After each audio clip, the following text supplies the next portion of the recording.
Something wonderfully magical is in the air, isn't it? Yeah. You know, we're feeling it here in this arena, but it's spreading all across this country we love. A familiar feeling that's been buried too deep for far too long. You know what I'm talking about. It's the contagious power of hope. The anticipation, the energy, the exhilaration of once again being on the cusp of a brighter day. The chance to vanquish the demons of fear, division, and hate that have consumed us and continue pursuing the unfinished promise of this great nation, the dream that our parents and grandparents fought and died and sacrificed for. America, hope is making a comeback.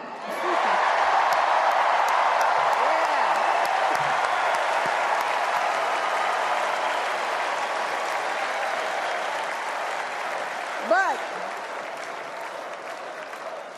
to be honest, I am realizing that until recently, I have mourned the dimming of that hope.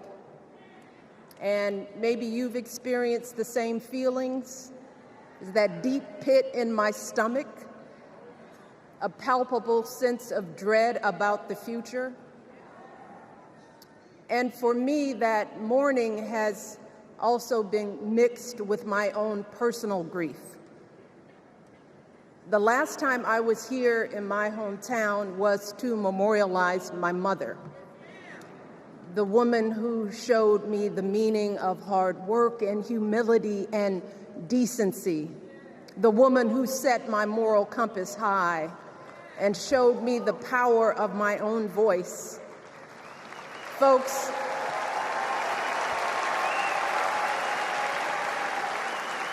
I still feel her loss so profoundly. I wasn't even sure if I'd be steady enough to stand before you tonight, but my heart compelled me to be here because of the sense of duty that I feel to honor her memory and to remind us all not to squander the sacrifices our elders made to give us a better future. You see, my mom, in her steady, quiet way, lived out that striving sense of hope every single day of her life. She believed that all children, all people have value, that anyone can succeed if given the opportunity. She and my father didn't aspire to be wealthy. In fact, they were suspicious of folks who took more than they needed. They understood that it wasn't enough for their kids to thrive if everyone else around us was drowning. So my mother volunteered at the local school. She always looked out for the other kids on the block. She was glad to do the thankless, unglamorous work that for generations has strengthened the fabric of this nation. The belief that if you do unto others, if you love thy neighbor, if you work and scrape and sacrifice, it will pay off. If not for you, then maybe for your children or your grandchildren. You see, those values have been passed on through family farms and factory towns, through tree-lined streets and crowded tenements, through prayer groups and National Guard units and social studies classrooms. Those were the values my mother poured into me until her very last breath. Kamala Harris and I built our lives on those same foundational values. Even though our mothers grew up an ocean apart, they shared the same belief in the promise of this country. That's why her mother moved here from India at 19 It's why she taught Kamala about justice, about the obligation to lift others up, about our responsibility to give more than we take. She'd often tell her daughter, "Don't sit around and complain about things, do something." So, with that voice in her head, Kamala went out and she worked hard in school, graduating from an HBCU, earning her law degree at a state school. And then she went on to work for the people, fighting to hold lawbreakers accountable, strengthening the rule of law, fighting to get folks better wages, cheaper prescription drugs, a good education, decent health care, child care, elder care. From a middle-class household, Kamala worked her way up to become Vice President of the United States of America. My girl, Kamala Harris, is more than ready for this moment. She is one of the most qualified people ever to seek the office of the presidency. And she is one of the most dignified. A tribute to her mother, to my mother, and to your mother too. The embodiment of the stories we tell ourselves about this country. Her story is your story. It's my story. It's the story of the vast majority of Americans trying to build a better life. Look, Kamala knows, like we do, that regardless of where you come from, what you look like, who you love, how you worship, or what's in your bank account, we all deserve the opportunity to build a decent life. All of our contributions deserve to be accepted and valued. Because no one has a monopoly on what it means to be an American. No one.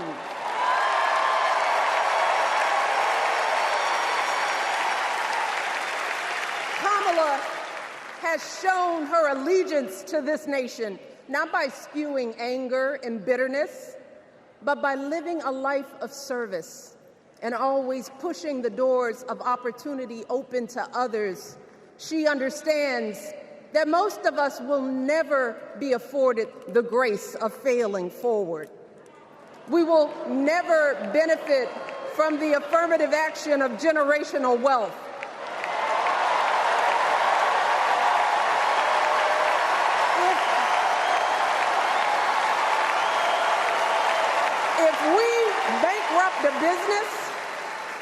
If we bankrupt a business or choke in a crisis, we don't get a second, third, or fourth chance. If things don't go our way, we don't have the luxury of whining or cheating others to get further ahead. No. We don't get to change the rules so we always win. If we see a mountain in front of us, we don't expect there to be an escalator waiting to take us to the top. No. We put our heads down. We get to work. In America, we do something. And throughout her entire life, that's what we've seen from Kamala Harris. The steel of her spine, the steadiness of her upbringing, the honesty of her example, and yes, the joy of her laughter and her light. It couldn't be more obvious. Of the two major candidates in this race, only Kamala Harris truly understands the unseen labor and unwavering commitment that has always made America great.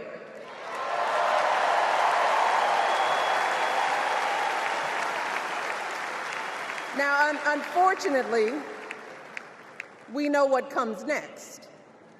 We know folks are going to do everything they can to distort her truth.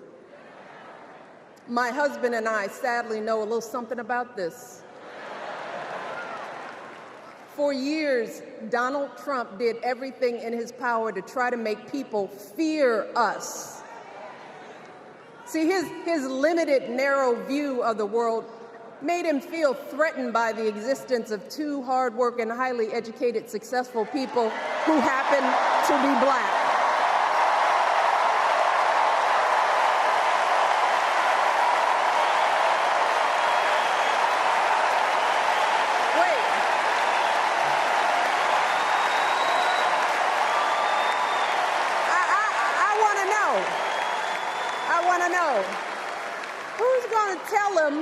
Who's going to tell him that the job he's currently seeking might just be one of those black jobs?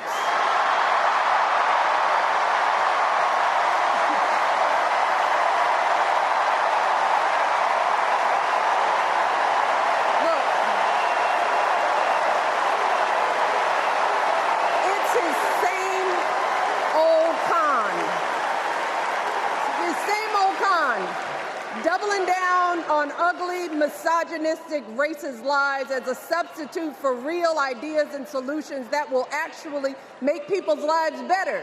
Look, because cutting our health care, taking away our freedom to control our bodies, the freedom to become a mother through IVF like I did, those things are not going to improve the health outcomes of our wives, mothers, and daughters. Shutting down the Department of Education, banning our books, none of that will prepare our kids for the future. Demonizing our children for being who they are and loving who they love, look, that doesn't make anybody's life better.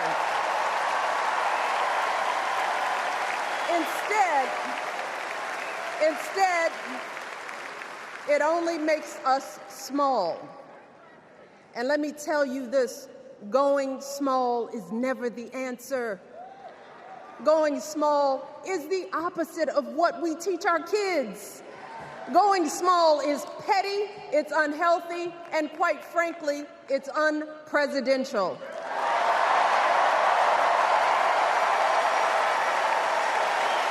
So, why would any of us accept this from anyone seeking our highest office? Why would we normalize that type of backward leadership? Doing so only demeans and cheapens our politics. It only serves to further discourage good, big-hearted people from wanting to get involved at all. America, our parents taught us better than that, and we deserve so much better than that. That's why we must do everything in our power to elect two of those good, big-hearted people. There is no other choice than Kamala Harris and Tim Walz. No other choice.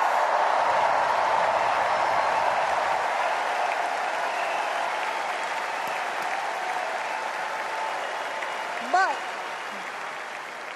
as we embrace this renewed sense of hope, let us not forget the despair we have felt. Let us not forget what we are up against. Yes, Kamala and Tim are doing great now. We're loving it. They're packing arenas across the country. Folks are energized. We are feeling good. But remember, there are still so many people who are desperate for a different outcome, who are ready to question and criticize every move Kamala makes, who are eager to spread those lies, who don't want to vote for a woman, who will continue to prioritize building their wealth over ensuring that everyone has enough. So no matter how good we feel tonight or tomorrow or the next day, this is going to be an uphill battle. So folks, we cannot be our own worst enemies.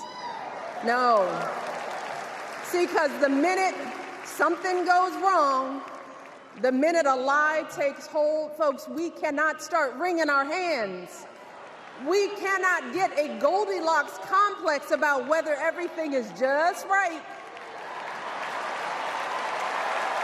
And we cannot indulge our anxieties about whether this country will elect someone like Kamala instead of doing everything we can to get someone like Kamala elected.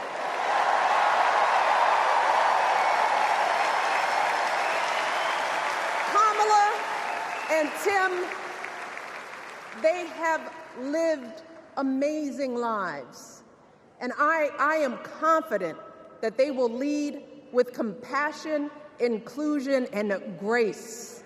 But they are still only human. They are not perfect. And like all of us, they will make mistakes.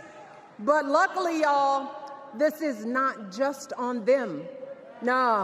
This is up to us, all of us, to be the solution that we seek. It's up to all of us to be the antidote to the darkness and division. Look, I don't care how you identify politically, whether you're Democrat, Republican, Independent, or none of the above. This is our time to stand up for what we know in our hearts is right.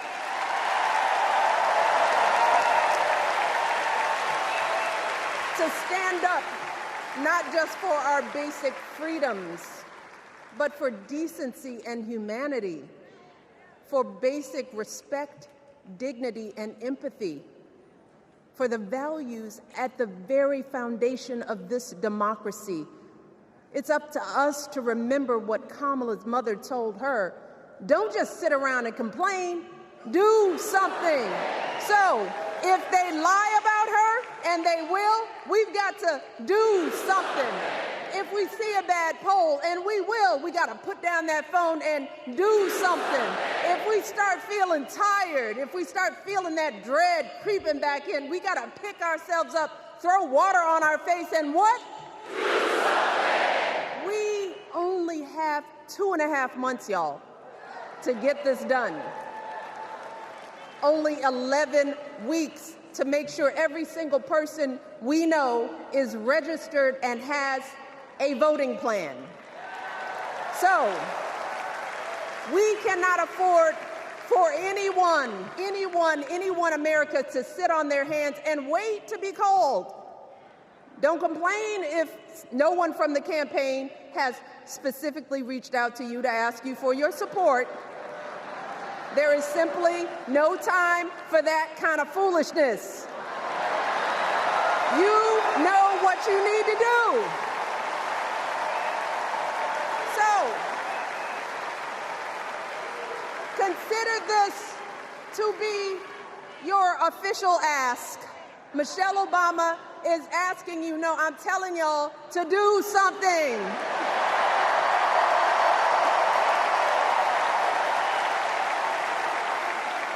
Because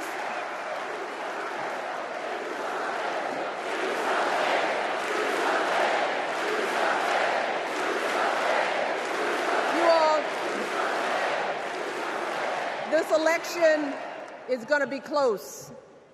In some states, just a handful, listen to me, a handful of votes in every precinct could decide the winner. So we need to vote in numbers that erase any doubt. We need to overwhelm any effort to suppress us.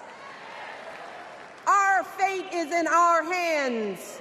In 77 days, we have the power to turn our country away from the fear, division, and smallness of the past.